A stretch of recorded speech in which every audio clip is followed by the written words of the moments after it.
Pra galera ir entrando, vou até avisar ali no grupo, ó, que já estamos iniciando. Vou botar aqui. Ó, o Gustavinho chegou chegando. Ó, Gustaveira, coisa boa. Conte aí, querido, como é que você tá? O Tite aí, meu querido. Meu querido. Tudo certo? Ó, ajude também. Ó, Chuchu, Então bombando. é hora de começar. Quando a Jude entra na sala de aula, é o momento de começar. Só digo isso. Como Boa é que tá, tarde, Chuchu? beijo. Boa tarde, querida. Como é que você tá? Tudo bem? Gustaveira também botou boa tarde aqui. Coisa boa. Chuchu, hoje pode dizer, como né, nós dois, hoje eu consigo ficar mais ou menos no chat. Aí qualquer pergunta, qualquer coisa, eu aviso pra tu, tá? E eu já tô aqui, ó. Já vamos começar então. Chegou a Vamos. galera. Eu fico de olho no professor, fica tranquilo. Pode ser também, querida, mas hoje, como tem dois, acaba facilitando para mim, porque não tem problema, entendeu? E como a gente está olhando, porque qual é a dificuldade que a gente tem normalmente nos outros dias? Tá vinculada. Tudo bom, Thalys? Não, vamos iniciar agora, meu querido. Pô, Seja o bem-vindo. homem faltou a educação física para vir para aula, hein? Isso é aluno. Tá aqui, ó, exercitando a mente, meu querido. A mente. Mas, Judy, por causa disso, como eu tô no outro, nem precisa te estressar, querido. Pode deixar que eu consigo verificar aqui o chat. Não tem problema, tá? Mas te agradeço. Obrigadão. Vamos então? Vamos Meus dar-lhe? chuchuzes, vamos dar-lhe, porque assim, ó, é nossa. Não vou dizer que é a primeira aula interdisciplinar, que a gente teve aquela aula de abertura, né? Mas a respeito de conteúdo mesmo, essa aqui é a nossa primeira aula interdisciplinar, falando em elementos, né, vinculados à história, à filosofia, à sociologia e geografia. E a gente pegou esse tema porque, tipo, é um assunto, né, Lucas, que pode parecer num primeiro momento, isso aí não vai ter nada, não aparece em prova. Rapaz, Enem, vocês vão ver ao longo da aula, Enem cobra questões vinculadas à democracia. O último vestibular a gente já teve isso, hein? Também. Já teve umas Também. indicações ali, né? Também. O último Mas eu vestibular, a acho, última prova do Enem. mas eu acho que tem mais um outro ponto também, Chuchu. A gente tem que se lembrar que esse ano é um ano diferente. É um ano especial. E É a ano gente tem a bissexto. prova disso. A primeira vez que eu e o Chuchu a gente deu essa aula, que foi no local onde a gente trabalha, juntos, essa aula a gente já deu e, obviamente, adaptamos ao longo do tempo. Mas a primeira vez que a gente deu foi justamente por causa das eleições de 2022. Tô certo, né? 22, né? 22. 2022, que eram eleições nacionais. Mas esse ano a gente também tem eleições, no caso, municipais, né? Então, gente, é muito, muito provável que sempre em anos de eleições, seja em âmbito nacional, seja em âmbito municipal, a gente tenha questões vinculadas a esse tema, certo? E foi fatal, cara. Naquele ano que a gente deu o sobre cidadania e democracia, deu aula sobre isso, caiu 3 a 4 questões dentro da prova do Enem. E não só no Enem, caiu dentro da prova da UFSC e caiu também dentro da prova da URGS, tá? Então, fiquem ligados, os temas que a gente vai trabalhar aqui, eles vão literalmente englobar todas as disciplinas, em diversos aspectos, tu vai ver matéria de filosofia, tu vai ver matéria de geografia, tu vai ver matéria de história e tu vai ver matéria de sociologia, certo? Porque a gente está trabalhando com um conceito que é fundamental dentro do que a BNCC, né, que é a base curricular que todo o ensino médio cobra, vai trabalhar com vocês. Então, assim, ó, cara, não tem como dizer o seguinte, essa temática não vai cair. Vai cair. E eu aposto o rim do Chuchu que vai cair dentro dessa prova para vocês encontrarem no fim do ano, certo? Meu Então, rim assim, ó, vale muito fiquem pouco. muitos. Vale, desculpa, Chuchu. Meu rim vale muito pouco, não aposto. Tá? Qualquer R$ 2 já tá pagando ele. Já tá indo, tá? Vamos que vamos? Vamos. Cidadania e democracia, então. Obviamente, vamos começar pela melhor parte, né, gente? Que é Geografia? a parte histórica desse conceito maravilhoso, que é democracia. A gente sempre coloca, e eu sempre falei para vocês, e acho fundamental isso. Eu comentei com vocês isso dentro da aula e acho fundamental vocês também fazerem esse aspecto dentro das aulas, tanto minha, quanto do Chuchu e quanto essas interdisciplinares. Fazer aquele glossário, vocês sabem o que é glossário, né? Pegar palavras que vocês encontram, mesmo que vocês saibam, tá fazendo um demo ali enquanto eu tô fazendo. Mesmo que vocês saibam o que é a palavra, a gente tem que entender esses conceitos historicamente e socialmente, certo? Então, cara, pega a palavrinha ali, como a gente vai pegar agora, democracia, e explicar o processo histórico, aonde que ela se encaixa em diferentes aspectos, onde ela vai se encaixar ao longo do tempo, certo? Então, aqui, ó, primeiro conceito histórico que a gente vai trabalhar dentro dessa aula, o conceito de democracia. Como meu querido amigo Chuchu, esse desenhista, cartunista maravilhoso, falou ali, a palavra vem lá do grego antigo, certo? Lá do grego antigo, que vejam bem, não é o mesmo grego que tem nos dias de hoje. O grego faz koskatopoulos, canafiakis, não tem nada a ver com o que é que está aqui no grego da antiguidade. Demo, no que a gente vê no grego antigo, está ligado ao que a gente entende como povo. Não é demônio. Demo é povo. Dá até para a gente fazer algumas ligações vinculadas a isso, né? Se for parar para pensar, algumas coisas têm a ver. Mas não tem a ver direto, mas dá para fazer as analogias. Mas demo, pelo grego antigo, quer dizer povo, certo? E kratia, como qualquer outra forma de governo, aristocracia, talassocracia, estou pegando os exemplos que está vindo agora, porque também vai dar na aula de hoje de noite. Vários exemplos, oligarquia, outros, tudo está vinculado ao término final de poder, certo? Então, democracia, o poder do povo. E isso já vai dizer muita coisa do que vai estar vinculado na nossa aula, porque essa é a pergunta que a gente vai ter que observar. Quem é esse povo que decide esse poder? E aí é o ponto interessante da gente observar na nossa aula de hoje, tá? Porque dentro da democracia grega, que é o exemplo que a gente tem, uma coisa que é fundamental, e aí queria, Xuxa, se tu pudesse botar ali naquele espaçozinho de baixo, naquele espaçozinho em branco ali, a questão da gente entender que essa democracia grega, ela não vai estar vinculado a todo o período da Grécia Antiga. Ela acontece em um local específico, que é a cidade-estado de Atenas, certo? E durante um período que é ligeiramente, como é que a gente pode botar? Especularmente curto, que dá mais ou menos um século, o chamado século de Péricles, certo? Por quê? Porque dentro desse período a gente vai ter um domínio de um governo que vai seguir essa origem desse sistema. Primeira vez que a gente observa esse sistema sendo implementado, certo? Que é durante o período do século de Péricles, durante Atenas. Por que eu quero falar isso para vocês? Primeiro, porque essa democracia grega ela não vai estar vinculada à ideia de uma maioria, certo? Não é todo mundo que exerce esse poder.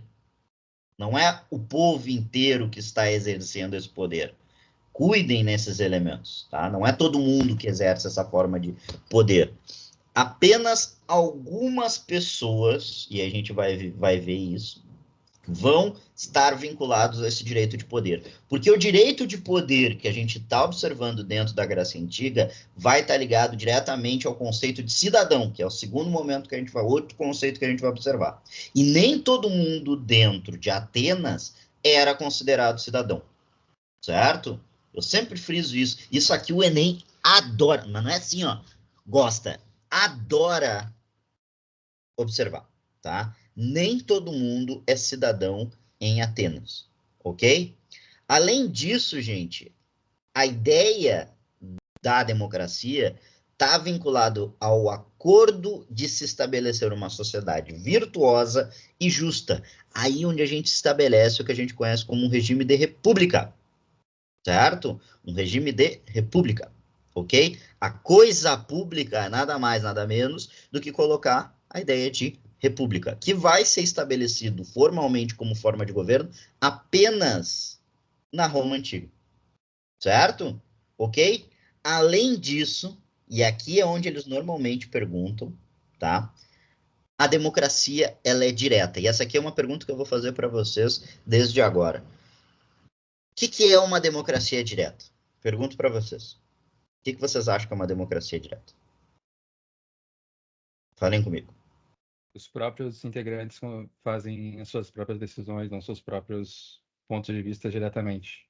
Tá, beleza. E eu pergunto para ti e para todo mundo, Juarez. Hoje a gente vive uma democracia direta? Nos dias de hoje, a gente pode dizer que a nossa democracia é direta? Definitivamente não. Por que não é, Juarez? Eu, pelo menos, sinto que a gente não consegue tomar as próprias decisões. A gente primeiro, a gente elege políticos para depois poder eles tomarem as suas próprias decisões, que teoricamente representariam o povo. Perfeito. É isso aí. Explicou ao conceito vinculado à ideia de democracia direta e democracia indireta, certo? Democracia direta é quando tu elege as decisões que determinado conjunto social, determinado estado vão realizar, certo?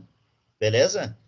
Democracia indireta, tu elege terceiros para realizar esse processo. O que nós fazemos? Nós votamos hoje em deputados, nós votamos hoje em presidentes que tem um programa de governo, a gente vota naquele programa de governo e ele que vai decidir, eles vão decidir, ou elas vão decidir sobre as decisões da sociedade, certo? As medidas que tomar da sociedade. A gente vota num projeto de governo, a gente não vota no governo específico, na decisão específica. Qual é a única forma que a gente consegue votar diretamente dentro de um processo eleitoral? A gente consegue. Tem exemplos de hoje em dia que a gente coloca. A gente pode votar. Plebiscitos? O plebiscito. O plebiscito é a exemplificação da democracia direta, certo? É quando a gente vota literalmente em qual decisão a sociedade vai querer que seja tomada. Vocês se lembram? Vocês não devem lembrar, né? A maioria de vocês devia ser muito criancinha quando a gente teve a questão da democracia do plebiscito. Vocês se lembram qual foi o último plebiscito que nós tivemos no Brasil? Desarmamento, não foi? Exatamente, em 2008, se eu não me engano. 2007, 2008. Se a gente queria o desarmamento ou não da sociedade, a manutenção das pessoas com arma ou não, certo? No caso, foi votado que as pessoas não quiseram se desarmar dentro da sociedade naquele momento. E aí foi decidido, a sociedade decidiu quanto a isso, certo? Deveria ser, isso é um ato falho, inclusive, dentro da nossa democracia. A gente deveria decidir mais em diversos elementos dentro da nossa sociedade, certo? Diretamente. Ok? E aí, quem é que era... Volta ali, só para terminar. Dentro dessa democracia direta, antes vindo daquela figura maravilhosa ali, o senhor Jean-Jacques Rousseau, acredito eu que era aquela pessoa, não votavam mulheres, certo? Pessoas escravizadas, estrangeiros e menores de 21 anos. Consequentemente, Justo, puder botar ali para mim, quem é que poderia votar, quem é que era considerado na Atenas do século de Péricles cidadão? As figuras que eram homens, certo? Livres, nascidos em Atenas e maiores de 21 anos. Então, acaba sendo muito simples essa verificação da gente observar quem é essas pessoas que poderiam votar dentro desse sistema democrático ateniense. Certo, galera? Tranquilo? A gente vai ter uma aula específica que eu vou explicar para vocês depois, porque aqui não tem tanta necessidade para a gente expor, é mais específico para a prova de história, que é a questão da isonomia, zegoria, que são conceitos que vão elaborar em conjunto. Aqui eu não vou entrar tanto em detalhe, porque para essa aula em específico ela não tem tanto sentido, digamos assim. Ela fica mais específico para o contexto histórico da gente apresentar na nossa aula de Grécia Antiga, que eu vou trabalhar específico daí com vocês na aula de Grécia Antiga. Certo? Eu vi que estava rolando um probleminha ali para o Thales, conseguiu? Conseguiu, Chuchu? Para o Thales entrar agora dentro desse período com a gente? Tá rolando? Acho que o Chuchu não tá ouvindo, por isso que não rolou. Mas enfim. Estou tentando mandar o link para ele, mas eu não estou conseguindo. Ele disse que entrou, mas a aula começa e cai para ele. Que ele está sozinho na aula. E ele não está. Estranho. Será que ele não entrou dentro do link da reunião? Do que a gente tem de... Não. Talvez seja pelo... Ele está usando para entrar. Talvez seja pelo celular ou tal. Olha, ele conseguiu entrar aqui. Conseguiu? Agora apareceu que ele ingressou. Então tá. Pelo menos apareceu aqui agora. Então segue o Braille.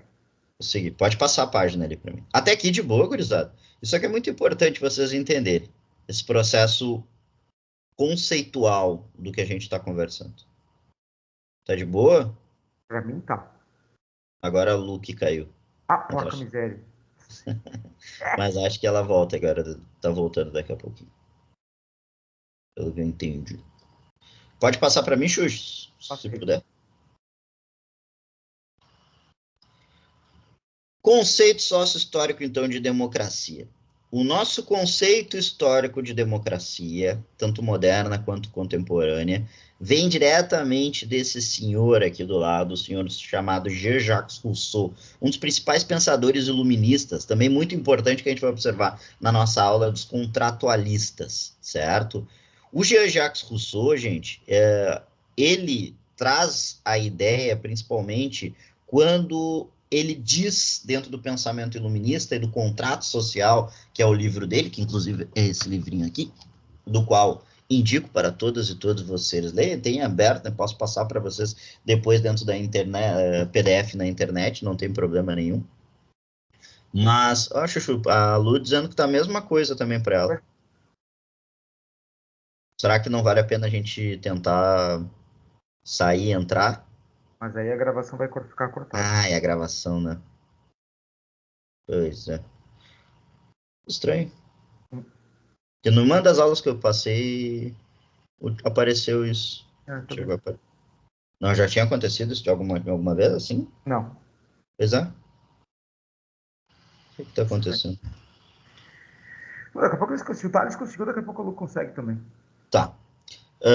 E o que é importante da gente entender do Jean-Jacques Rousseau, tá, gente? Vai ser, então, um desses pensadores, primeiros pensadores iluministas, que a gente vai observar, rompendo essa ideia de contrato social vinculado a uma figura do antigo regime absolutista, onde o poder estava vinculado diretamente àquele que controlava o Estado, certo? Jean-Jacques Rousseau vai quebrar esse paradigma ao dizer que, na realidade, quem comanda esse Estado não é literalmente o governante, mas sim aqueles que elegem, que têm que eleger esse governante, esses cidadãos que vão eleger esse governante. E, no caso, obviamente, o povo. Por isso que Jean-Jacques Rousseau vai, dentro do seu livro, dizer todo o poder emana do povo, certo? E ele quem elege o seu representante, ok?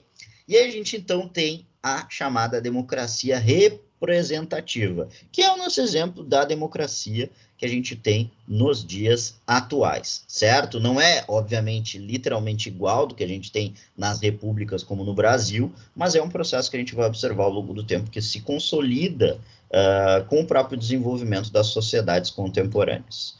E aí eu pergunto para vocês, o ato de votar é um elemento que por si só garante as alcunhas de cidadão e democracia? Faço essa pergunta para vocês. O que vocês acham? Mas não é só sim ou não. Quero que vocês me tragam elementos perguntando referente a isso. Olha só, esse aqui é o cerne da nossa aula. Esse é o ponto. O título da aula é esse aqui. É sobre Cidadania isso. e democracia. É literalmente sobre isso. E aí? O que vocês acham? Eu vou agregar um pouco de informação à pergunta do Lucas. Tu acha que aquele cara que é sei lá, um cara que é um idoso que vai lá exercer o seu poder de voto, ele está no mesmo patamar de cidadão que, por exemplo, e consegue, né, viver essa cidadania tão plena quanto alguém de 30 anos. Morador de rua que vai lá votar, porque tem esse direito, ele tem o título de eleitor, ele pode votar. Ele está tendo acesso pleno a essa cidadania? O que vocês acham? Me respondam agora! Além de eu, o Chuchu também é carente. Nós dois somos carentes, precisamos, vocês falam. Tá todo mundo com coisinha apagada. Lu conseguiu entrar? A Lu tá pra mim, assim, eu tô achando estranho, porque ela tá pra mim como Ela tá como mudo, não tá com uma coisinha diferente ali no sinalzinho dela, tá vendo? Não sei se ela conseguiu entrar agora de volta. Tu Mas é que ela responde tá. aí. E Thales também, se vocês conseguiram, respondo. Chuchus, olha só. O fato aqui, a resposta é Não. não. Tá? Não. A gente não tem. Votar, não, infelizmente, não garante essa cidadania plena como a gente gostaria de ter, como deveria ser. Tá? Então, um grande ponto é exatamente esse. E aí vocês podem pensar bem nessa lógica assim de grupos vulnerabilizados, né? Grupos marginalizados, minorias. Por ser um grupo vulnerabilizado ou uma minoria, ele já não está tendo acesso à cidadania plena. E ele pode estar cumprindo lá o seu dever democrático do voto, mas é que nem o Juarez falou, acaba elegendo um grupo de pessoas que muitas vezes passam a fazer leis para si e não para quem os elegeu, né? Então, isso aqui é muito importante. A própria ideia do conceito de minorias já é uma representação de que essas pessoas são minorias porque elas têm menos acesso aos direitos plenos de cidadão e também econômico. Porque se tu for parar para pensar, se tu for pegar todas as minorias, elas são maiorias dentro do cenário nacional, certo? Mas elas acabam sendo minorias porque elas acabam não tendo esse acesso aos direitos políticos e econômicos da sociedade, certo? A gente fez um post esses dias, todas e todos vocês seguem a nossa página no Insta, né? Segue lá, inclusive teve dica bem bacana no dia de hoje. Mas para vocês observarem esses aspectos conceituais. Então, a própria ideia de minoria, ela já vem de acordo com esses elementos que a gente estava comentando anteriormente, certo? E é isso que a gente vai decidir não visualizar dentro da nossa aula de hoje. O conceito atual, então, do que a gente conhece como cidadania é fruto dos processos das revoluções francesas. O exemplo do Jean-Jacques Rousseau é um exemplo clássico do que a gente está observando da questão das revoluções burguesas. É um cara que vai dar todo o fomento intelectual, junto com Voltaire, junto com Montaigne anteriormente, mas principalmente o Barão de Montesquieu, certo? Para o processo revolucionário. Esse rompimento das sociedades do antigo regime, onde a ideia de controle da sociedade estava vinculada a elementos tradicionais e não a elementos que vão estar configurados a decisões do povo, da cidadania, certo? Então, o que a gente tem dentro desse momento é dois exemplos revolucionários que vão dar toda a base política para que se exerça essa cidadania dentro de um aspecto também que a gente vai observar que é restrito, certo? A independência dos Estados Unidos, lá em 1776, certo? E também a Revolução Francesa em 1789, ok? Como contexto histórico, ok? Além disso, nós vamos ter uma exemplificação de um elemento que vai trazer para nós, aí já dentro do processo contemporâneo, da sociedade contemporânea do que a gente vive dos dias de hoje, que inclusive a gente pode dizer que também já está bastante defasada, que é a Declaração dos Direitos Humanos da ONU, em 1948, no período pós-guerra. A Declaração dos Direitos Humanos da ONU vai ser baseada dentro deste documento que a gente vai estar observando aqui do lado, que é a Declaração dos Direitos do Homem e do Cidadão, que é da Revolução Francesa, certo? Então, isso é importante vocês observarem esses elementos, tá? Perceberam? Ó, a gente colocou aqui também um elemento muito importante, gente, tá? Que é a Declaração dos Direitos da Mulher e do Cidadão. Desde lá da Revolução Francesa, a gente tem as mulheres lutando. E aí que a gente comentou anteriormente. Não é porque está num conceito de democracia que todas as pessoas exercem seu direito pleno de cidadania. As mulheres aqui, por exemplo, desde lá da Revolução Francesa, estão lutando pelo seu direito pleno da cidadania, que a gente sabe que até os dias de hoje também mantém esses processos ainda de desigualdade social dentro da nossa sociedade, certo? Então, o mesmo documento de inauguração do que a gente conhece como democracias dos períodos atuais, que é a Declaração dos Direitos do Homem e do Cidadão, lá na Revolução Francesa, as mulheres fizeram um documento semelhante, buscando bater de ponto a ponto do documento da Declaração dos Direitos do Homem e do Cidadão, para ter os seus direitos assegurados dentro desse processo da sociedade civil contemporânea, certo? E a Declaração dos Direitos Humanos, uma coisa que eu queria dizer para vocês, é que, na realidade, nem da Declaração dos Direitos dos Humanos, ali da ONU, as mulheres não iam ser incluídas. Foi coisa de última hora o processo do ingresso feminino dessas populações, ok? E a gente sabe que, obviamente, não quer dizer que a Declaração dos Direitos Humanos, tudo aquilo que está escrito ali vai ser seguido à risca pelas sociedades até os dias atuais, certo? O que a gente tem que observar dentro da sociedade das democracias contemporâneas, que difere, por exemplo, da democracia lá da Grécia Antiga. A lei está acima dos direitos civis, ou seja, esse Estado é de direito. A lei... E aí, bota uma palavrinha para nós ali, Chuchu, que é fundamental para a gente entender essas democracias contemporâneas.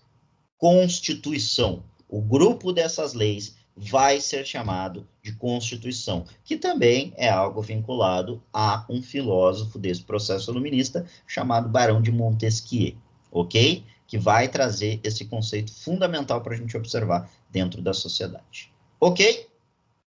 Luquinhas, olha Fale, só, eu vou sugerir uma coisa aqui rapidinho. Vamos, se tu não te importar, e eu quero ver com vocês, porque assim, a Luísa e o Thales não estão conseguindo entrar por algum motivo.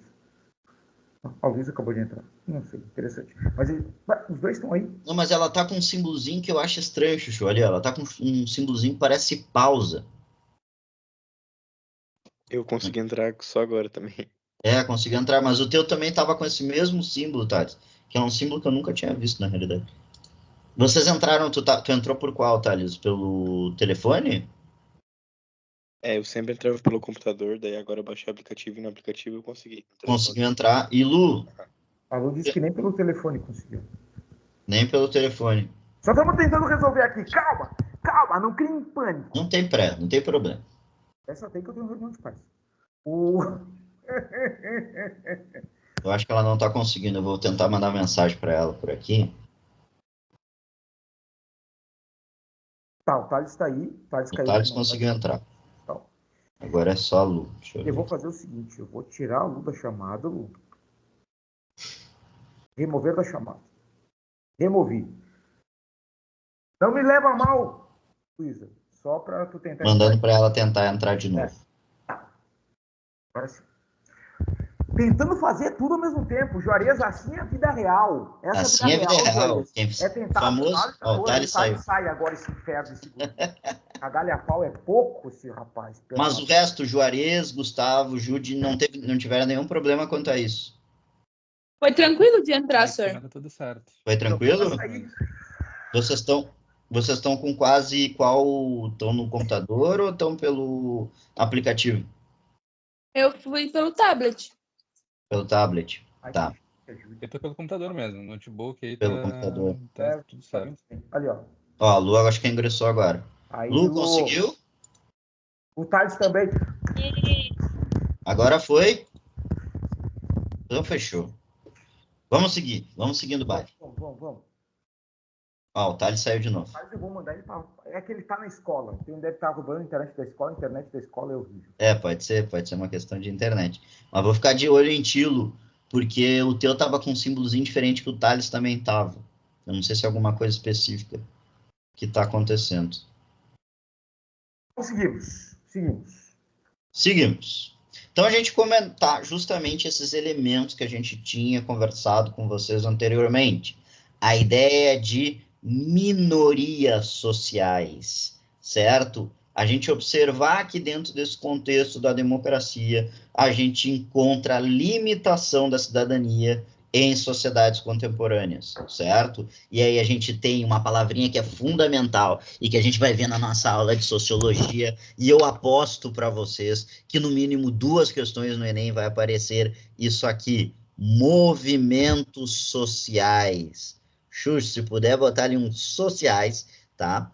movimentos sociais que vão buscar igualdades de direitos por essas populações, tanto no âmbito urbano quanto no âmbito agrário, certo? E aí trouxe vários ali, movimento negro, movimento feminista, movimento LGBTQIA+, AP+, agora eu soube que tem um P também, de colocar junto, pessoas com deficiências, pessoas em situação de rua, sem teto, por exemplo, é um exemplo importante, e também movimentos ambientalistas, sobretudo vinculado aos direitos das populações indígenas, certo? Então, essas ideias de minorias sociais vai estar vinculado justamente à tentativa de igualdade de direitos dentro dessas sociedades que se dizem democráticas, mas que a gente observa que ainda estamos bastante longe de conseguir. Por isso, gente, que a gente observa, por exemplo, ações públicas, ações de políticas públicas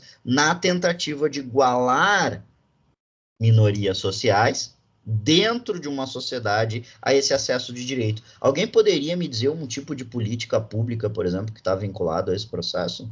Eu tentei explicar para vocês agora. E uma que, inclusive, raciais, por exemplo. Cotas, ações afirmativas que a gente chama de cotas raciais e também econômicas, né? Que é justamente isso. Por um processo histórico, a gente sabe a dificuldade que se observa em pessoas pretas dentro e seus descendentes dentro do contexto nacional brasileiro, um processo histórico de mais de 300 anos de escravatura, e existe uma política pública que insere essas pessoas dentro de locais que possibilitam a ascensão social dessas pessoas. E não só pessoas, também tem pessoas com deficiência, como muito bem o Chuchu comentou ali. Hoje a gente, dentro dos pós-graduações, graças a Deus, a gente tem já questão de vagas para pessoas trans também, dentro dessa comunidade LGBTQIA+.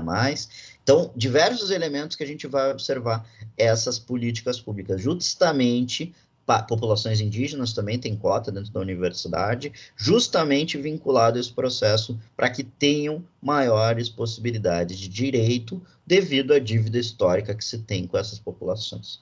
Certo? Entendido até aqui? De boinhas? Tem um ponto aqui, ó, tem um ponto das pessoas em situação de rua também, que no último ano, em 2023, 2024, está tendo toda uma repercussão muito grande em função de uma figura importantíssima que a gente tem, que é o padre Júlio Lancelotti. Né? É verdade. A gente tem uma legislação própria de anos reconhecendo e determinando toda uma política de apoio à população em situação de rua. Tá? Nesse último ano que a gente vai ter toda uma discussão, enfim, da porofobia, arquitetura hostil, mas tu tem uma legislação que trabalha exatamente com uma tentativa de buscar ou de permitir um acesso pleno, um acesso aos direitos que essas pessoas em situação de rua vivem. Não tem, né? Melhor dizendo. Então, que nem o Lucas falou, tu tem esses grupos e alguns têm uma força como movimento social muito mais, que gera muito mais visibilidade que outros. O movimento LGBTQIA+, né, tem uma visibilidade muito maior, certo? Do que, por exemplo, movimentos sociais que vão lutar por pessoas em situação de rua. Então, claro, né, tem toda uma questão histórica de construção do movimento social e que vai, né, estar nessa luta porque são grupos que vão ser vulnerabilizados, né, tem uma dificuldade em relação aos seus direitos. Isso aí. E aí quero passar rapidamente, eu não vou acabar, até a gente deu uma enxugada dentro dessa parte, porque a gente vai trabalhar também dentro da nossa aula de história, aqui mais específico, né, sobre a parte de história. A anterior a gente trabalhou com filosofia e sociologia, mas aqui eu quero trabalhar em específico com história para vocês, para dar um panorama histórico sobre o contexto eleitoral do Brasil. Obviamente, gente, a gente só vai ter contexto eleitoral no Brasil, e a gente vai ver que é bem meia-boca essa ideia de eleitoral, a partir do Brasil se tornar um país independente, né? Então não dá para tu trabalhar com eleições do Brasil em 1500. Não tem essa ideia. Não tem como tu trabalhar com o Brasil histórico democrático anterior a 1822, que é o nosso processo de independência, onde a gente vai, inclusive, ter o processo de construção das normas eleitorais do Brasil, certo?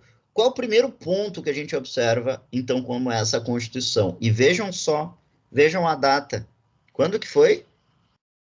Na Constituição de 1824. Quantos anos faz isso? Faço a conta. Vocês estão em grupo de 200. humanas, mas essa vocês conseguem fazer. Quantos 200. anos tem? 200. 200 anos, gurizada.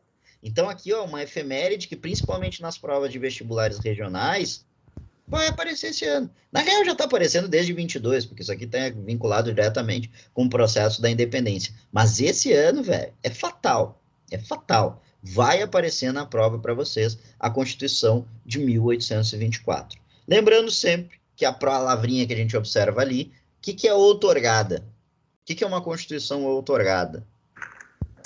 Ela é imposta. Isso aqui é importante. Isso aqui é importante. Imposta de cima para baixo, não esquece. Tu tem uma Constituição que é promulgada e tem uma Constituição que é outorgada. Exatamente.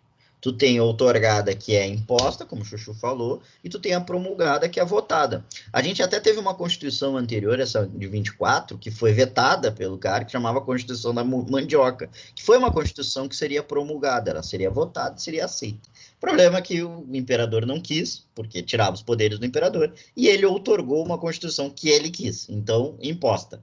E dentro dessa Constituição é muito importante algo que estava ali embaixo, ó.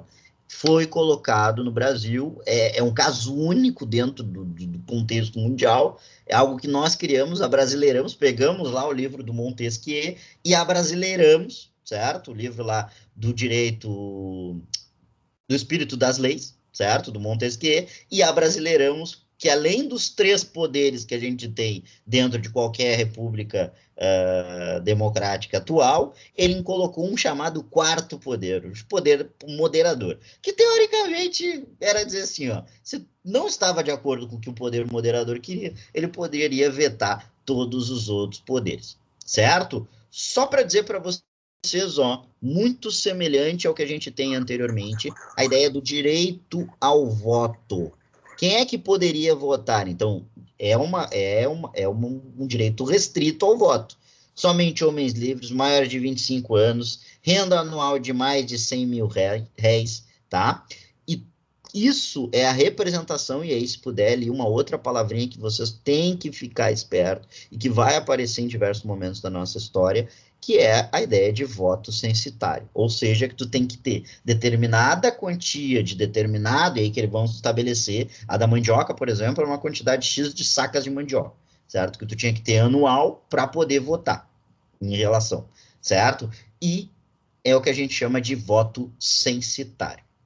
Além disso, nós vamos ter as figuras dos juízes eleitorais, que vão ser essa representação do direito eleitoral no Brasil, e a partir de 1881, coloco aqui porque inclusive já foi questão do Enem, a chamada Lei Saraiva, tá? Que estabelece título de eleitor e também das eleições diretas a partir desse momento, que é justamente, a gente observa que 1881 já está num período de crise do Império, foi uma tentativa do Império de abrir um pouco o processo democrático no Brasil para desenvolver já ideais republicanos, tá? Então, a própria Lei Saraiva já é uma representação do fim da monarquia e início da república. Chuchu, quer falar alguma palavrinha? Quero.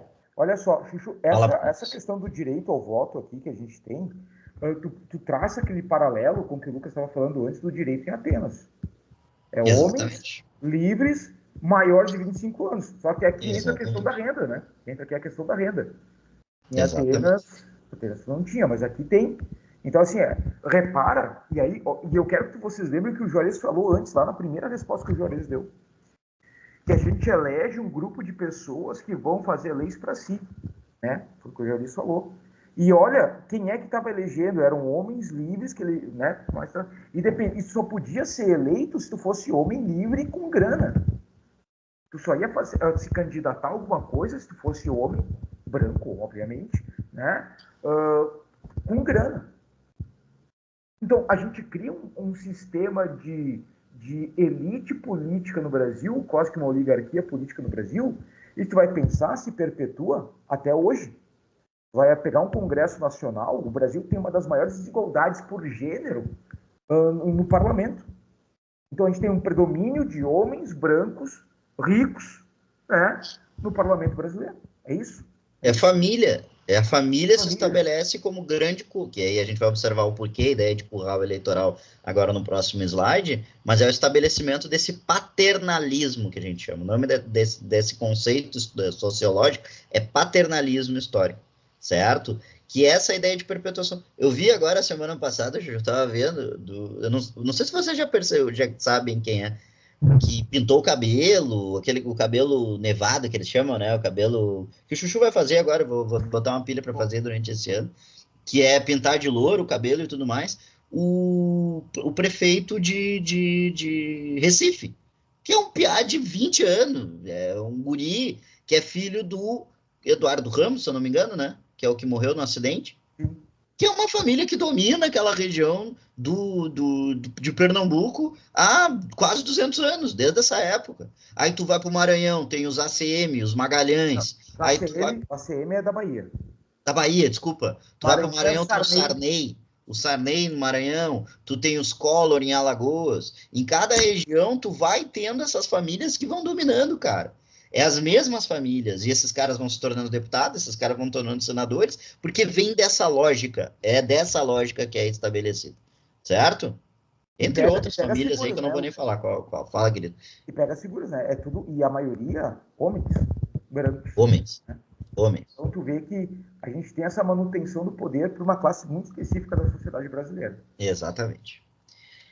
Dentro da Primeira República, aí é bem importante, cara, isso aqui é algo certo em todas as provas, porque é justamente o período que vai se consolidar legislativamente no Brasil. Dá para tu, inclusive, dizer que o período imperial consegue ser mais democrático que esse período aqui, certo? Por alguns elementos que vão ser estabelecidos dentro dessa sociedade, certo? O período que a gente vai observar como pós-abolição. Essa Primeira República, ela pode ser conhecida como período de pós-abolição, República Oligárquica, República Velha, entre outras formas de nomenclatura, tá? Perguntamos aqui, fazemos uma pergunta muito clara. Após o fim da escravidão, as pessoas pretas foram inseridas na política e socialmente na sociedade brasileira? O que vocês acham? Eles, teoricamente, estão livres dentro desse momento. Eles foram inseridos a esses espaços de poder? Acho que não.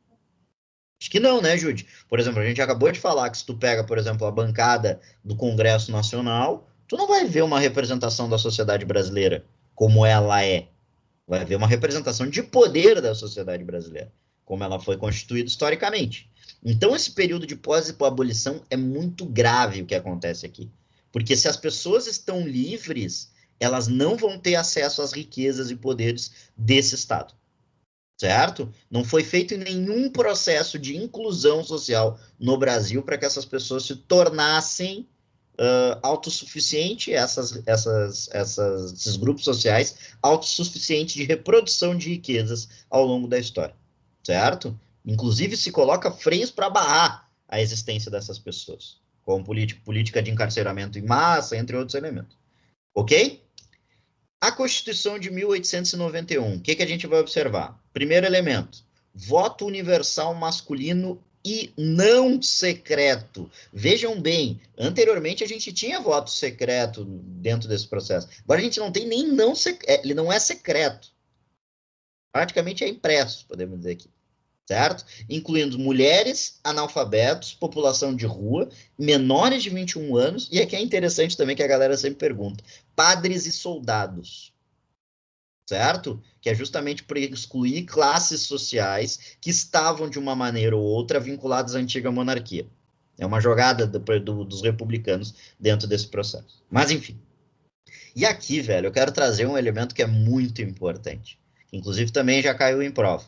O Brasil, em 1916, ele cria um Código Civil, onde consideram, é o termo que está dentro do documento, relativamente incapazes, pessoas indígenas, certo? Ou seja, que deveriam ser tutelados por homens dentro da sociedade, indígenas e também mulheres. As mulheres em 1916 no Brasil, elas não eram considerados cidadãos plenos, elas consideradas relativamente incapazes. E, por causa disso, deveriam ser tuteladas, ou pelos seus pais ou por seus maridos. Ok? Os irmãos também pode aparecer dentro desse processo. E aí, gente, o mais fundamental da gente entender aqui, infelizmente eu acho que eu vou ter que falar rápido dentro desse momento, mas isso aqui a gente vai falar bem dentro do período quando eu vou ensinar para vocês a Primeira República, que é a chamada política dos governadores. Cara, isso aqui cai em prova sempre, velho. Sempre, sempre, sempre. O que é a política dos governadores? Foi um mecanismo criado pelas elites oligárquicas brasileiras para a manutenção do poder dessas elites dentro do poder central e regional do Brasil. O que acontecia, tá? Vou explicar rapidamente para vocês observarem. Existia um governo central, que a gente chama de União.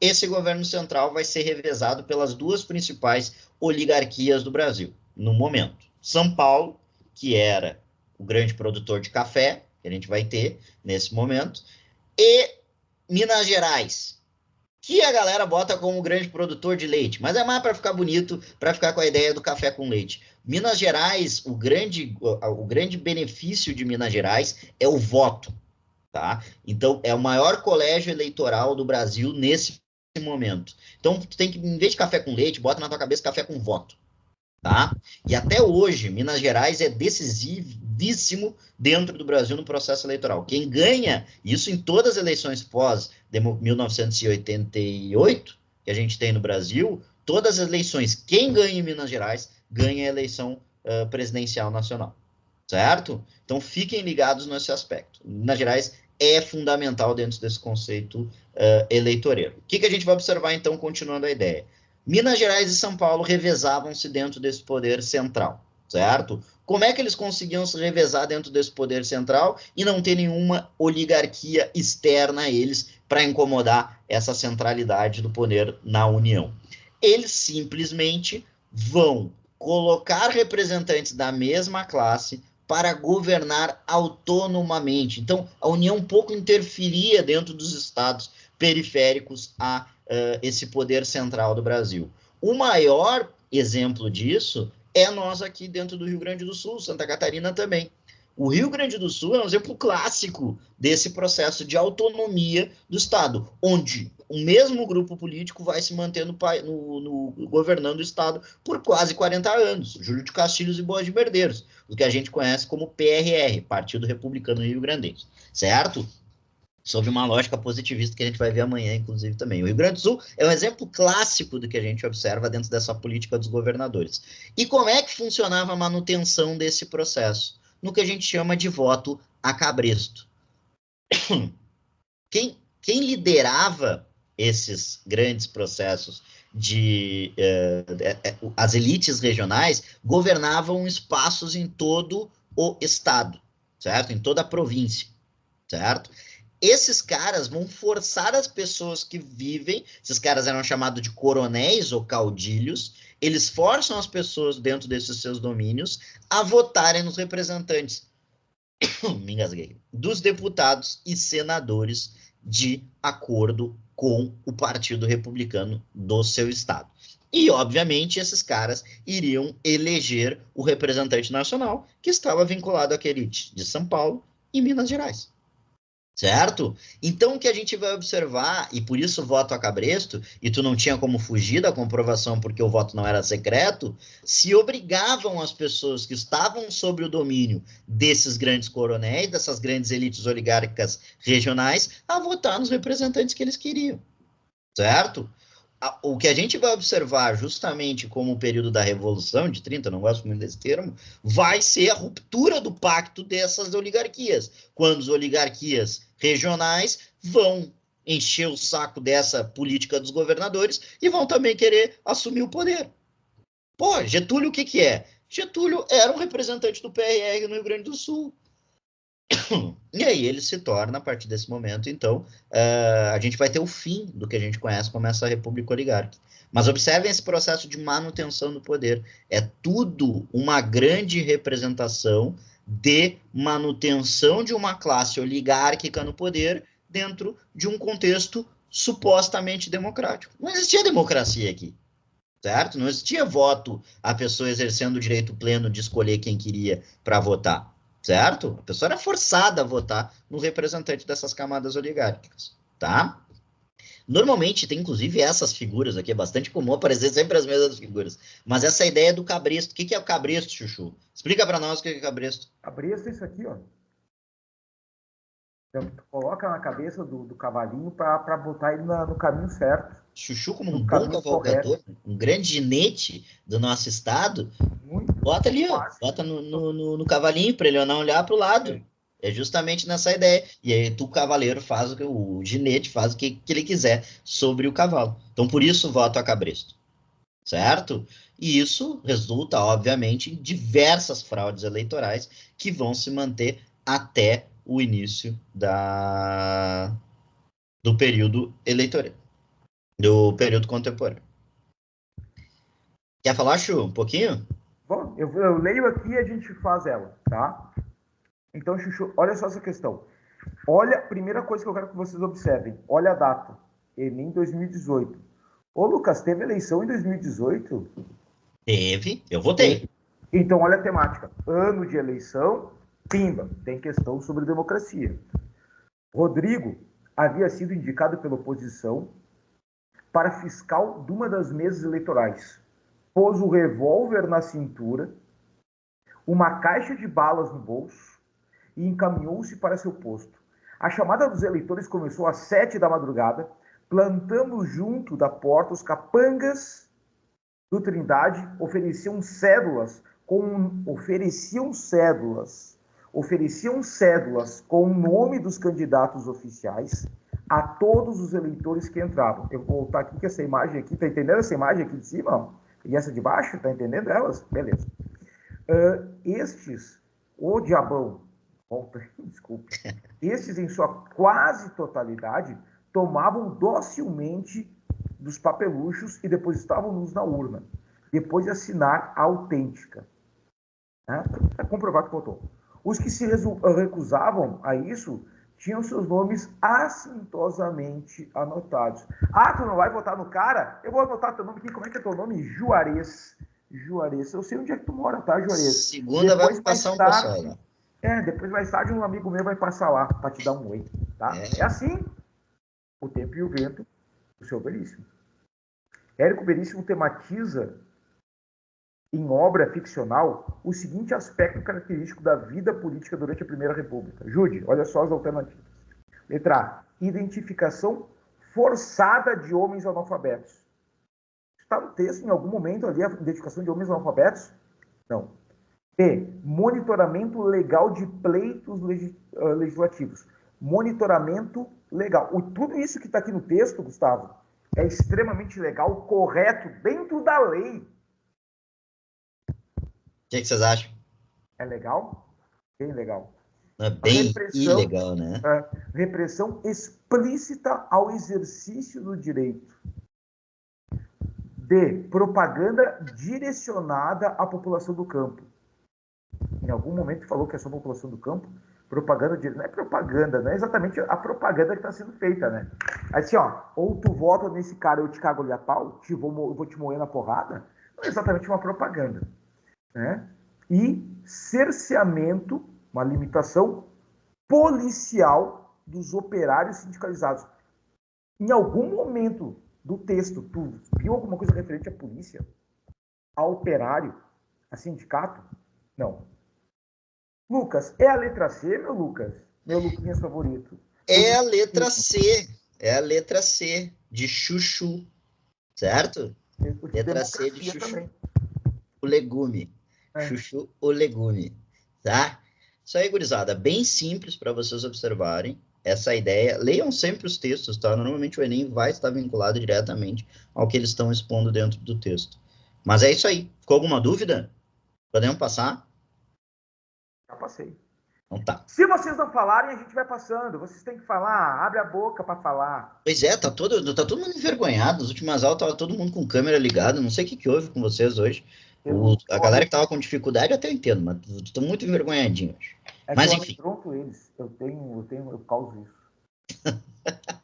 É contigo, Chuchu, é contigo a parada. Gurizada, é o seguinte, história social das eleições no Brasil, vamos seguir. Entramos, então, dentro de um governo onde é estabelecido aí, sim, o princípio do que a gente pode observar em certo momento, depois ele caga tudo quando transforma em uma ditadura, mas no princípio é o que a gente observa como um período democrático no Brasil. A instituição, primeiramente, inclusive, de um órgão do Estado que vai controlar autonomamente o processo eleitoral, certo? Em 1934, 32 na realidade, a gente tem a criação da Justiça Eleitoral Brasileira, que hoje a gente conhece como Tribunal Superior Eleitoral. Além disso... Só um pouquinho. Vai lá. Daqui a pouco a gente vai falar do TSE, hein? Calma. É verdade, é importante porque é quem define quem está vinculado, é uma área do jurídico, do poder judiciário, que vai estar vinculado ao controle eleitoral. Super importante, inclusive, certo? Tanto instância regional, as instâncias regionais, e também é independente dos outros poderes. Então, não é o executivo que controla a justiça eleitoral, é o jurídico, e também não é o legislativo. É outro poder independente dos outros poderes. Além disso, um fator extremamente importante, e esse aqui, o Enem, vestibular, UFSC, URGS, FUVEST, o que seja, ama, que é a instituição do voto feminino no Brasil, que é já em 1932 com o Código Eleitoral, mas vai entrar na Constituição em 1934. Isso diminui consideravelmente, não quer dizer que ainda não tenha fraudes, tá? Nós estamos no Brasil de 1934, mas diminui consideravelmente as fraudes dentro do processo eleitoral. E é a grande vinculação que a gente vai ter com a judicialização da política no Brasil. Ou seja, o processo eleitoral do Brasil é regido por leis independentes agora, diferentemente do que acontecia anteriormente, que ia estar vinculado diretamente ao legislativo e também ao executivo. Certo? Entendido isso? Cara, essa parte aqui é fundamental de vocês entenderem. Isso aqui cai muito em prova. Muito mesmo. Esse ano, aqui, ó, um tiro certo que vai cair esse ano para vocês. É esse processo aqui, da judicialização do processo eleitoral, independente dos outros poderes. E aí, voto feminino, código eleitoral, entre outros elementos. Vou ler essa aqui para ti, Chuchu, para te dar essa folga, tá? Deixa eu ler. Tá. Quer ler? Então vai lá. Faça ou não. Pra tu melhorar tua Vou dar essa barbada. Ô, Lucas, eu só reparei aqui, a Pro é Enem 2018. De novo, 2018. Que louco, né? Coincidência, cara. É coincidência. A prova do Enem, que no ano de eleição teve 2 questões sobre voto, democracia. É coincidência, não tem nada a ver. Nada a ver, coincidência. Nada a ver. O Marcos, para ficar mais bonito, inicial das discussões. Fala aí quem é que tá com a mão levantada. Ele está levantando a mão aqui. O Juarez, desculpa. Eu tenho uma pergunta. Não vai ter sempre uma questão sobre democracia no Enem, porque eles têm uma competência que é basicamente sobre isso. Fala basicamente sobre democracia. Não é necessariamente tem todos os anos uma questão sobre democracia. É que a ideia de democracia pode ser espalhada em diversos elementos. Por exemplo, eles podem fazer uma questão direta de democracia vinculado ao acesso de direitos. É por isso que a gente está trabalhando esses elementos da ideia de democracia muito mais amplo do que um pleito eleitoral, por exemplo, Juarez. A ideia de democracia, ela se expande. A democracia tu pode pegar, por exemplo, como elemento filosófico. Eles podem fazer uma pergunta com Aristóteles, por exemplo. O próprio Platão trabalha com democracia também. A gente pode expandir para diversos meios, certo? O que normalmente aparece dentro da ideia de um contexto histórico, tá? 2 pontos que é fundamental que eles normalmente perguntam. O que é o conceito de democracia na Grécia Antiga como elemento histórico, tá? Não como elemento filosófico direto, mas o que é ser um processo, um pleito democrático, ou também aí entra dentro do processo histórico brasileiro, certo? O que é os pleitos democráticos no Brasil, principalmente com o processo da Constituição de 1824, tá? Com poder moderador, e o quanto isso restringe essa ideia de democracia dentro de um cenário nacional, mas também, eu acho que daí a ideia, por exemplo, que nós estávamos falando anteriormente, do período da oligarquia brasileira, vincular essa ideia de que existe uma democracia, mas uma democracia fajuta, pela questão do processo do voto a cabresto. Por isso que voto a cabresto, política dos governadores, é algo recorrente na prova, porque trabalha com essa habilidade mesmo que tu está comentando agora. É nisso que a gente está tentando exemplificar para vocês. Tem uma competência vinculada diretamente dentro do Enem, mas ela pode se expandir para diversos elementos. Não precisa ter uma prova, como é que a gente chama? O termo democracia na questão. Democracia, a ideia plena dela é exercer direitos civis, certo? E aí ela se expande para diversos elementos, inclusive para um que o Chuchu vai trabalhar, que é super recente, que vai estar vinculado à expansão de fake news, por exemplo.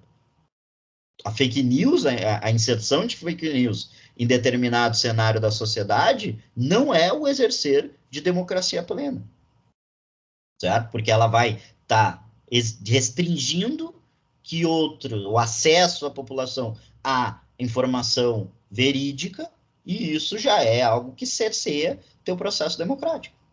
Exato. Certo? Consegui te responder, Juarez? Respondeu, né? É só essa questão, né? Sempre vai ter uma questão de democracia, só não importa, só varia de acordo da forma que você cobrar. Beleza. Exatamente. Tem vezes que tu vai ver uma questão que tu não percebe que é uma questão sobre democracia, porque tá lá na parte da filosofia, da sociologia, e não chama tanta atenção a questão do pleito, né? A questão do voto, tal, do processo eleitoral, que nem a gente viu naquela questão anterior, nessa questão aqui. Mas está falando da questão da participação da população e tal, só que ela não fica tão claro assim que é a respeito de democracia, sabe? Mas ela vai estar lá. Essa questão aqui é bem interessante, tá? Eu acho que até a gente pode dar um pulo de Chuchu para conversar sobre ela, porque ela vai trabalhar elementos posteriormente. Mas ela olha só para vocês observarem isso que a gente comentou. Ela pega o processo histórico como um todo. Ó, a Constituição de 24, o Código Eleitoral de 32, tá? Então, às vezes a questão ela busca justamente trabalhar como um escopo maior, macro, e não sobre um período histórico específico.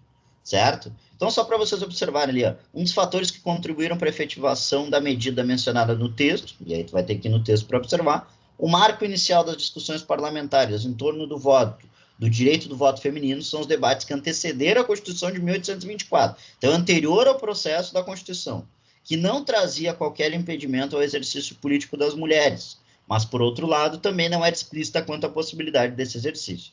Foi somente em 1932, 2 anos antes do estabelecido voto aos 18 anos, que as mulheres obtiveram o direito de votar, o que veio a se concretizar no ano seguinte. Isso ocorreu a partir da aprovação do Código Eleitoral de 1932. Um dos fatores que contribuíram para a efetivação da medida mencionada no texto foi, e olha só, Juarez, só para te dizer, isso aqui é uma questão de movimento social para buscar o processo democrático. Tá? Então, é 2 competências que vão estar aqui. Porque a letra A, superação da cultura patriarcal. Não, né? Sentido nenhum. B, influência de igrejas protestantes. O protestantismo nunca foi majoritário no Brasil. C, projeção do governo revolucionário. Também não. Fragilidade das oligarquias regionais. A fragilidade das oligarquias regionais dentro desse processo a partir da Revolução de 30. Mas olha aí, campanha de extensão da cidadania, principalmente pelo movimento sufragista. E aqui entra a ideia de movimentos sociais para revolucionar padrões da sociedade. Então é uma questão que está trabalhando democracia, mas que também está trabalhando movimentos sociais, para rompimento dessas estruturas da sociedade. Beleza? Ficou de boa, Juarez? O resto da galera entendeu? Compreendeu? Tranquilo? Isso aqui tá tranquilo.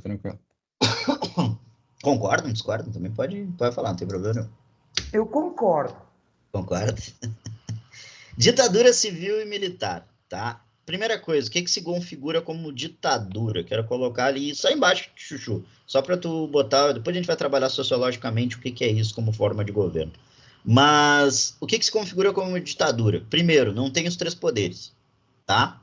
Segundo ponto, como conceito, nas ditaduras atuais, não tem os 3 poderes. Segundo ponto, direito arbitrário, certo? Ou seja, o direito vai estar vinculado diretamente ao que a gente ao que normalmente o executivo, né, quem é que vai executar as leis dentro daquele momento que está no poder, vai escolher.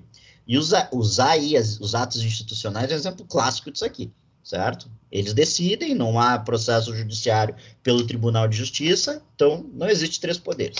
E o último que eu acho super importante, está vinculado à ideia de censura, é perseguição aos opositores. Censura e perseguição a opositores, certo? Então, essas características que a gente vai observar são diretamente vinculados a governos ditatoriais no que a gente conhece como o período de hoje. Na ditadura civil-militar, a gente tem o AI-2, que vai instituir que o Brasil, agora, a partir desse momento, só vai ter 2 partidos, por isso que o nome, bipartidarismo. Quais são os 2 partidos que a gente vai ter ali? MDB, que é um teatrinho de que teoricamente seria oposição, e a Arena, certo? São os 2 partidos que vão estar a partir do AI-2 se elegendo no Brasil. AI-3 é MDB, não é PMDB. É o que vai ser depois do PMDB, mas é MDB dentro desse momento. AI-3, as eleições para os governadores a partir desse momento, então, vai ser indireta, ou seja, as pessoas não votavam mais. Inclusive, vai ser iniciado o processo de interventores aqui no estado do Rio Grande do Sul. Nós vamos ter uma figura como, por exemplo, Hildo Meneghetti, vai ser um interventor dentro do Rio Grande do Sul. E o AI-5, né, gente? Que daí é ditadura total, né? Inclusive, o nome é golpe dentro do golpe. Ou seja, se fecha o Congresso Brasileiro, que ainda se mantinha esse teatrinho desses dois partidos da Arena. A partir desse momento, fecha o Congresso e se perde totalmente os direitos políticos e jurídicos do Brasil. Ou seja, é configurado total o que a gente conhece como ditadura conceitual, né? Chuchu, pode passar. E aí, por fim, rapidamente, vou falar para vocês o processo de redemocratização. Primeiro, com a campanha das diretas já. Aí eu coloquei Dante Baroni, mas não é Dante Baroni, tá, Chu? É Dante Oliveira, tá? É outro, não sei porque botei Dante Baroni, que é o nome de um teatro aqui em Porto Alegre. Não sei porque que tá como Dante Baroni. Dante Oliveira. Dante de Oliveira, se não me engano. Que vai ser reprovada, tá? E a gente tem daí eleições presidenciais indiretas no Brasil, ou seja, a primeira eleição que a gente vai ter pós-democracia vai ser indireta, ou seja, não vai ser o povo que vai votar, mesmo com as campanhas da direta já, não vai ser o povo que vai votar para as eleições de 1985, onde se elege como presidente indireto, eleito indiretamente, um cara chamado Tancredo Neves, porém, que estava lá no Congresso, quando foi dado o golpe, e certifica o golpe pelo Congresso. Depois, inclusive, vai ser perseguido, tudo, se arrepende, mas no início do golpe de 64 ele estava lá. E vai continuar depois, pós-golpe, tá? Ele vai ser eleito, mas não vai assumir porque ele morre alguns dias antes da posse. E vai assumir o senhor José Sarney. Assume como primeiro presidente não democraticamente eleito, indiretamente, mas vai assumir, que era o vice do senhor Tancredo Neves, e que era muito ligado à ditadura já desde o início.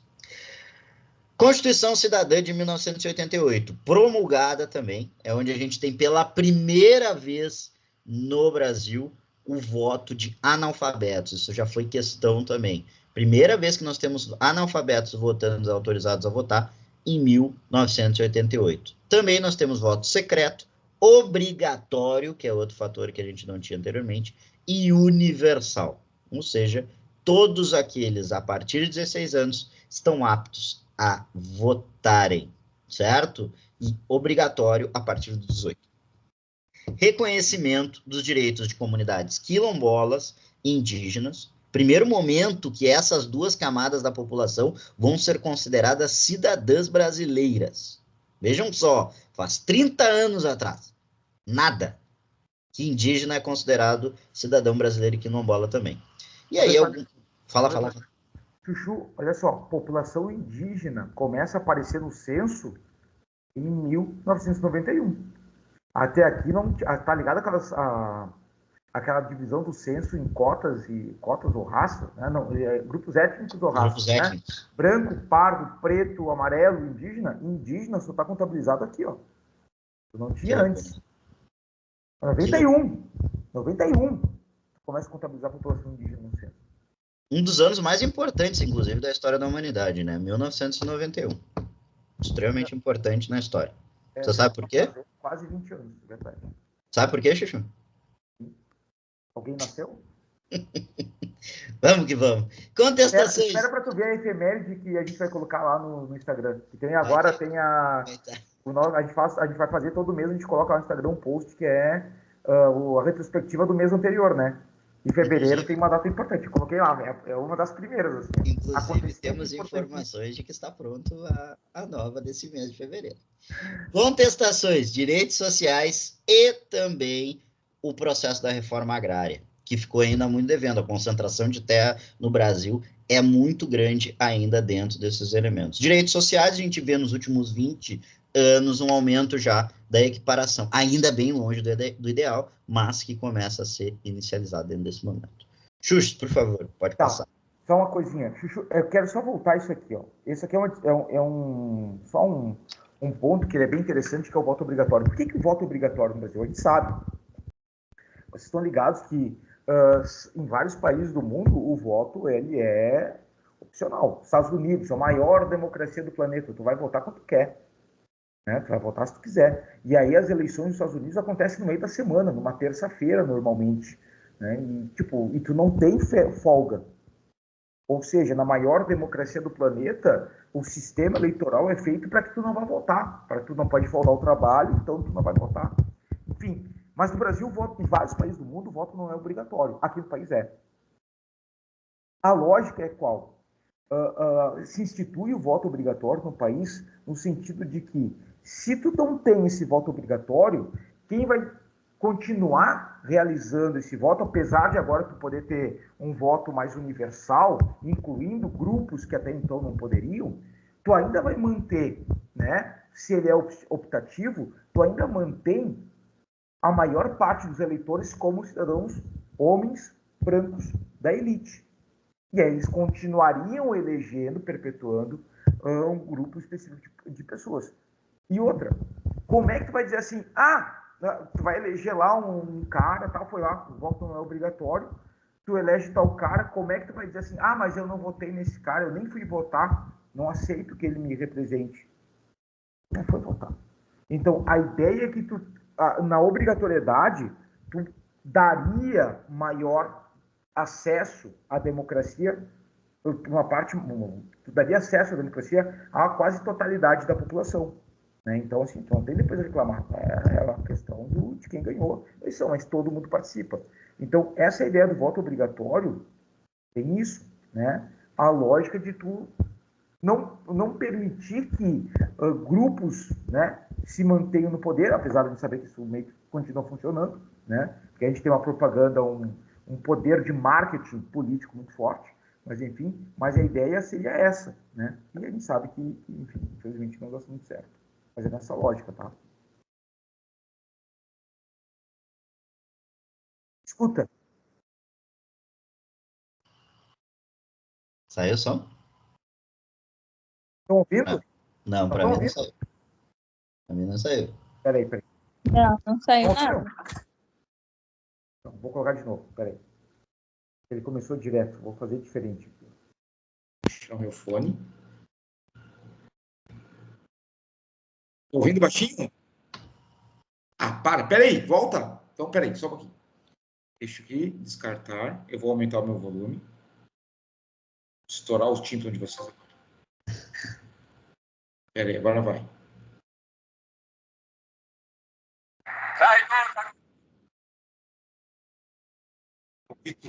Não, mas começou e parou. Hã? Começou e parou.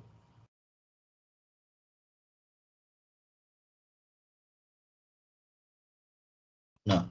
É que ele detecta que é como se fosse um ruído de fundo, entendeu? Daí ele vai bloquear porque tá com um supressor de ruído. Mas aí o homem sabe tudo, cara. Viu, Chu? Como é que é? Que ele vai detectar como um ruído de fundo. Tá aí. E o que eu faço com isso? Mas eu acho que tem como tirar ali nos 3 pontinhos, senhor. Que 3 pontos? Aí tu me quebra. Que 3 Ó, pontos? vai no Skype. Aqui. Não. Ô, Juarez, tu é muito profissional. Peraí. Skype. Aqui. Skype. Tá aqui. Cheio, Juarez. Tá vendo teu microfonezinho ali embaixo, né? Tem uma setinha pra cima. Clica na setinha pra cima. Cancelamento de ruído. Clica em cima do cancelamento de ruído. Direita. Deixa eu ver se dá pra... Peraí. Deixa eu ver uma coisa aqui. Não. Tá vendo que tem... Ih, abriu Não. o Messenger. Não, onde é que tu clicou, cara? Eu sou assim, eu vou clicando, Juarez. Eu Clica, sou... ó, tá vendo automático, o padrão automático? Tá vendo ali? Tenta Padrão. clicar em cima do automático, padrão. Desativado. Agora tenta. Ô, Juarez, eu vou beijar tua boca. O Juarez acabou de ganhar 2 pontos no final do semestre já. Nossa, se tu não passe, se não der certo, tu vai estudar na Unichuchu, de graça. Tá? Ganhou bolsa na Unilucas. Bolsa integral. Não. Ouvindo? Tem que funcionar, né? Perdeu tua bolsa, Juarez.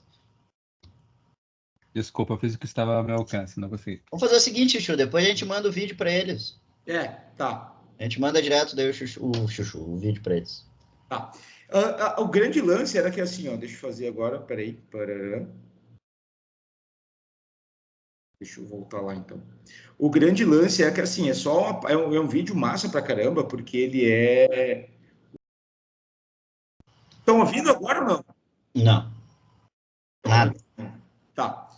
O fato é que é o seguinte, é o momento que é promulgada a Constituição Federal de 88. Tá? Então, a gente tem ali o Ulisses Guimarães falando todo o discurso, é um discurso bem legal, é bem emocionante, assim, né? Traidor da pátria, né? Ódio e nojo à ditadura, tem uma camiseta escrito isso e, enfim, é obrigatório. E aí, a gente vai entrar num outro ponto da aula, e eu vou tentar colocar esse vídeo aqui também, tomara que vocês escutem. Tá? Deixa eu ver aqui. Estão escutando? Nada. Ah, fala sério. Também não. Que estranho, né? Vai narrando por cima. Tá, o grande lance é o seguinte, ó. Vocês estão vendo o vídeo, né? Sim, vê se Então, estamos. Tá o cara ali, eles estão falando da célula que antigamente era célula de papel, porque a gente vai começar a falar de urna eletrônica, né? E aí acontece o quê?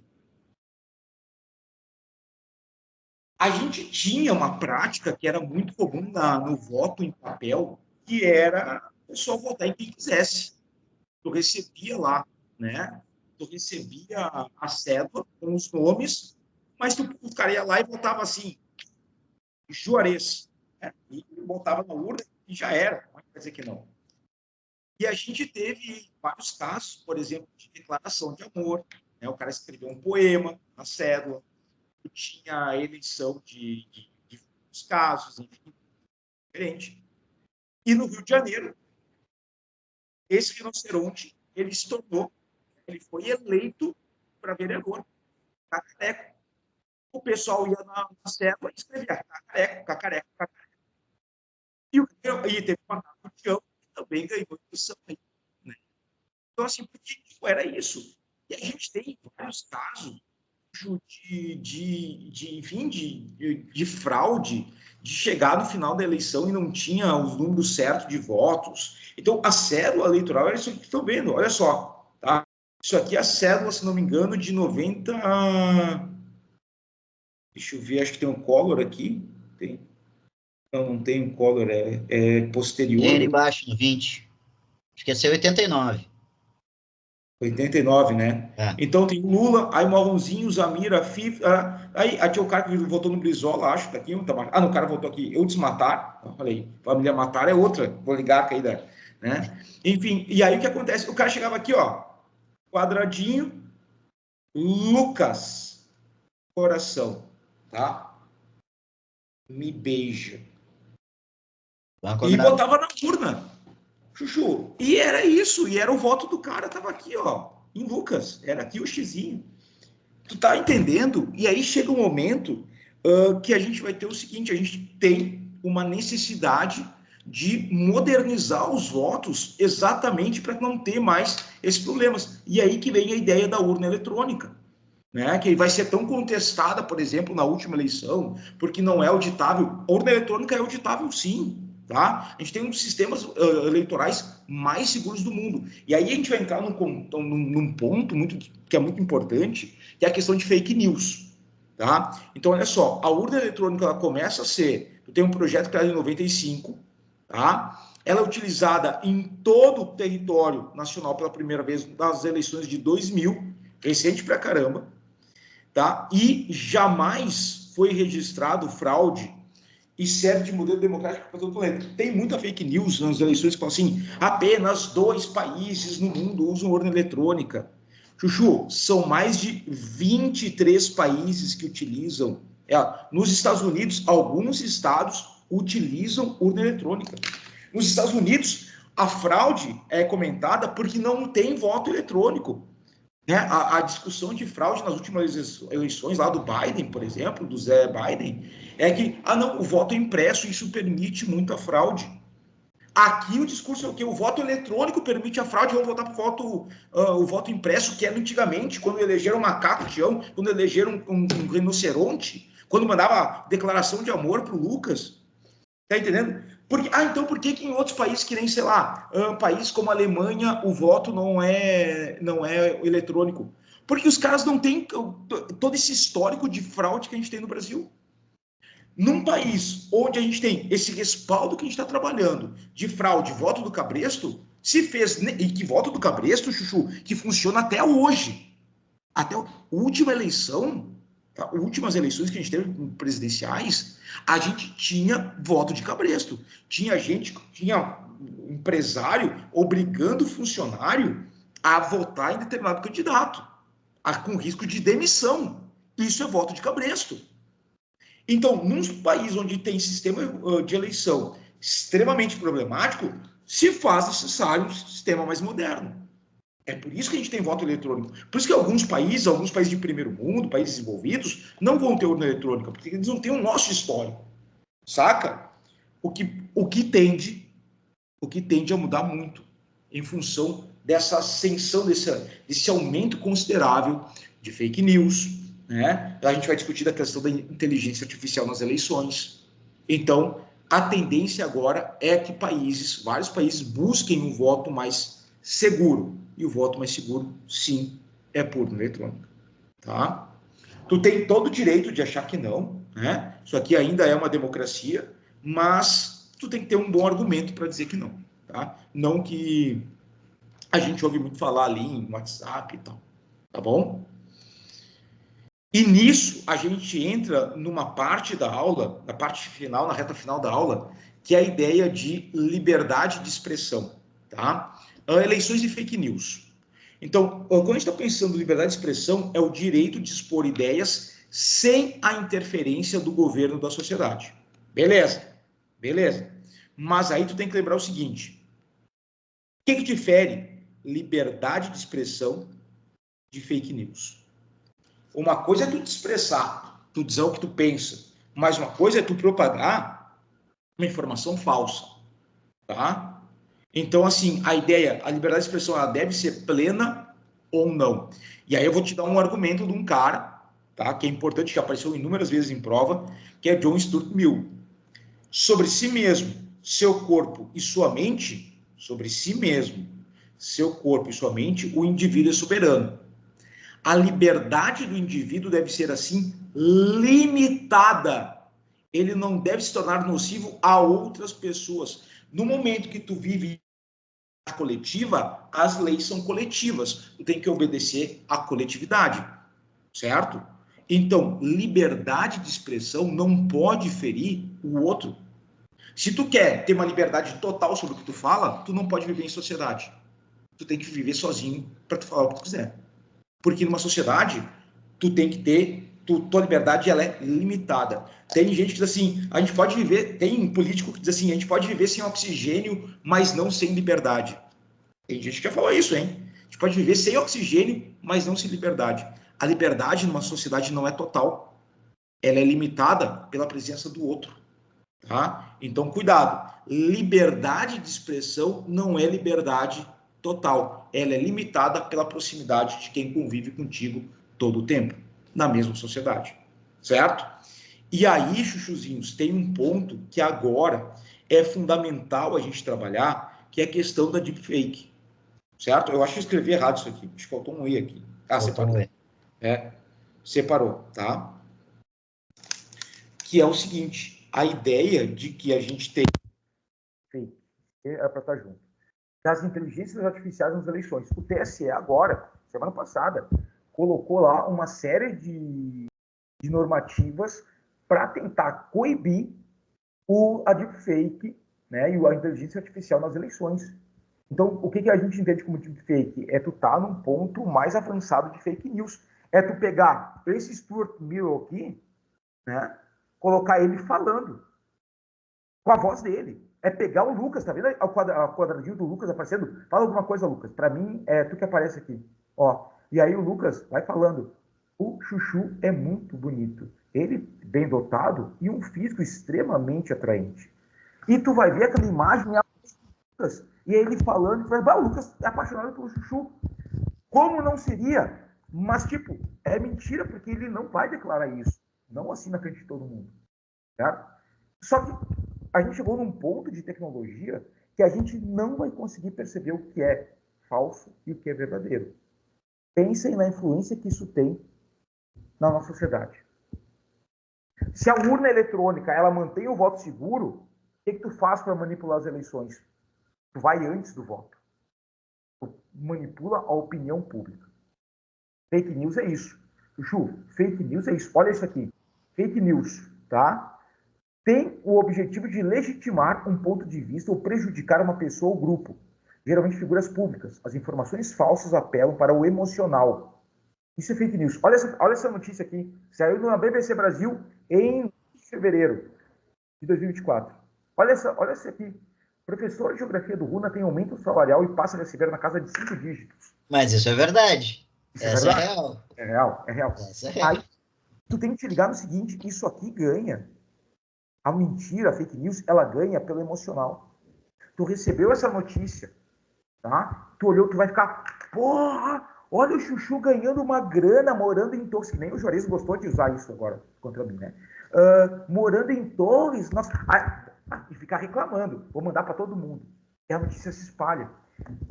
Foda-se se é verdade ou não, mas a notícia ganha proporções, porque ela mexe no emocional.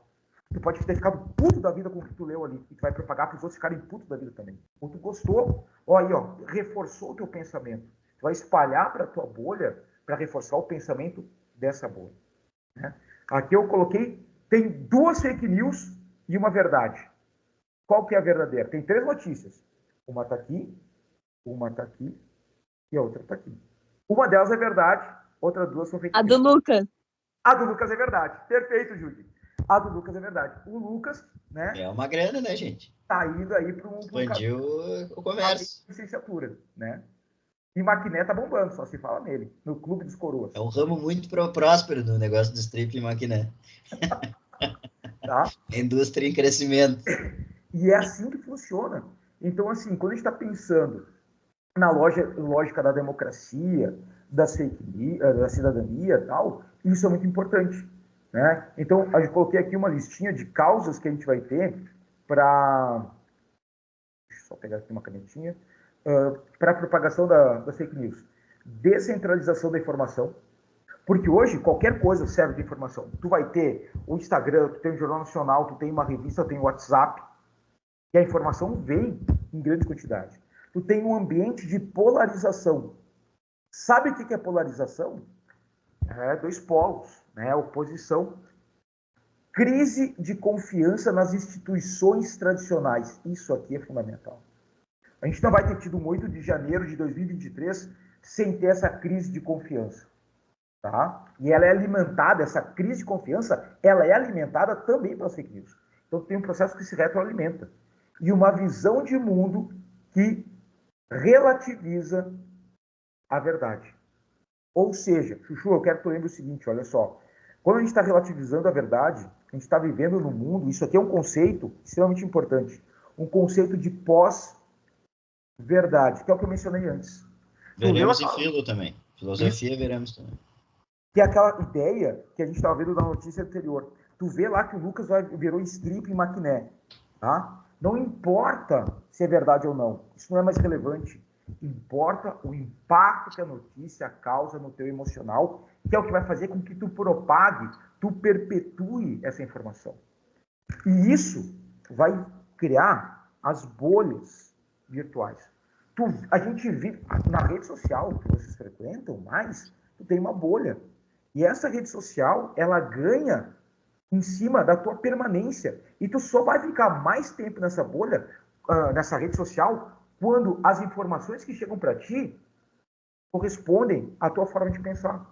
Então, o algoritmo, ele filtra as informações para que tu sempre tenha um processo de reforço do que tu acha, da tua opinião, da tua ideologia, porque ele vai jogando para ti, os teus contatos, só gente que pensa igual tu. E aí tu tá reforçando a tua bolha virtual. Estourar essa bolha é muito complicado. Vai chegar para vocês os vídeos falsos, agora, em véspera de eleição. E a gente vai ter que começar a entender como é que funciona isso. Tá? Isso aqui é temática de questões de prova. Fake news já apareceu em prova. A ideia de polarização. A gente está vivendo um momento de questão de um movimento anti-vacina, com retomada do sarampo, febre amarela, ameaça de poliomielite voltar ao Brasil. Chuchu, isso é fake news. É aqui que se apoia. Tem uma galera, e o Juarez vai concordar comigo, Gustavo também, tem uma galera que vai ver a notícia no WhatsApp lá, a vacina da dengue é para instalar o chip chinês no nosso corpo. E tem uma galera que não vai se vacinar, porque na cabeça dessa galera realmente se acredita que tem chip na vacina. Eu tenho um vídeo aí, aparece um videozinho da veinha com a moeda, e ela coloca a moeda em cima da marca da vacina, e a moeda não cai. Não é porque ela está suada, ela não toma banho há 3 dias, que o corpo está colando uma moeda, né? Não é por isso, mas é porque o chip colou, tem um imã que cola a moeda. Tá entendendo? Então, Chuchu, e aí vem o ponto para a gente começar a finalizar a nossa aula, tá? Olha só. Combate a fake news. A gente tem uma legislação no Brasil, tá? Que ainda é muito deficitária, mas está caminhando para o processo, que é o seguinte. Individualmente, checagem de dados, né, pelos provedores de redes sociais. A gente tem uma legislação que vem se criando no Brasil, né? Eu coloquei aqui algumas leis, se vocês quiserem, depois podem aprofundar e tal, né? Incluindo no Código Penal, por exemplo, a propagação de informações falsas. Agora a questão da deepfake já aparece no TSE, daqui a pouco vai ser colocado no Código Penal também. E a gente tem a lógica da criminalização de fake news, tá? Que é a Lei 2.630 de 2020. Então, tu criar contas falsas, né? Por exemplo, né, Judy, para stalkear alguém, ficar perseguindo aí, né, Judy? Fica ligada. Isso já é considerado crime. Bots, criar os robôs lá, tá? Então a gente tem a Lei Brasileira de Liberdade, Responsabilidade e Transparência na Internet, que obriga as plataformas a limitar o número de contas por pessoa e exige que os usuários apresentem uma sua localização e algum documento de identidade.